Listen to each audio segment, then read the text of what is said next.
It is today Wednesday? Today's Wednesday. Oh man, it's all downhill from here. Jim Clausen joining us from Sit Mean Sit, and Rocko the Wonder Dog is here. That's right. Rocko. I've missed you. How have you been? Good. So we're talking today about motivational-based, what's called marker training. Now, a lot of people are familiar with the common term clicker training. Yes. Clicker training. I have a clicker. Okay. It worked for like a week. So, and that's what's funny. Clicker training, as with any type of training, off. Marker training is actually the term. Clicker training is what people think of, but marker training means having a signal attached to a reward. So typically most people are going to do this, and then they give the treat. But you could use your voice as a signal. With the new collars, the new Sit Mean Sit collars, a lot of people mistake these as high-powered shock collars, and they're not. Matter of fact, you could ask any guy who trains hounds or field trial pointers, and they'll laugh and say, yeah, that is not a high-powered shock collar. It's the same thing. This collar can give a signal like to a dog that's deaf. So a dog that can't hear this, so some Dalmatians that are deaf, white boxers that are deaf, there's some blue heelers that are deaf. This signal is just a sensation, just like if your phone were on the pager mode. Signal, reward. So what marker training does is tell the dog, hey, pay attention, what you were just doing is going to get a reward.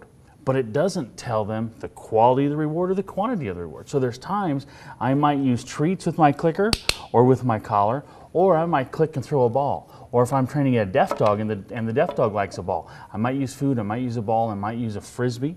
And so the signal means a reward is coming. So the theory behind this is the same as I think our very first lesson when you were just trying to get the dogs to pay attention, and you say their name and you get a treat. That's right. So I'm marking their name using my voice. So you can use anything you want as a marker. People use clickers, they use collars, they use their voice. Snapping your finger, your whistle. You'll see it with cats when you open up a can of cat food. Just that psh. Are you kidding? When I open up the pantry door, my dog goes crazy.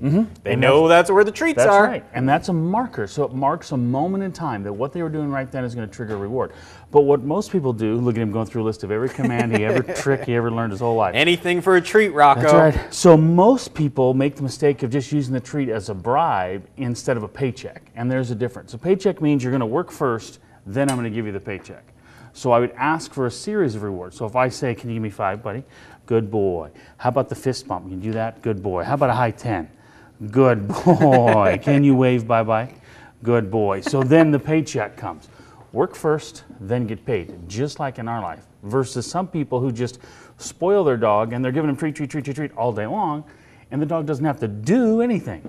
If I come back to life, I want a job like that where I don't have to do anything and I still get paid. Life as a dog. All right, if you want to hear more about marker training, you can always get a hold of Jim on his website. That's boise.sitmeansit.com, or you can email us at news@kboi2.com. We want to hear if you have any kind of a dog problem. You can call 888-7978 as well. Jim, thanks for stopping by. Rocko, thanks for coming again.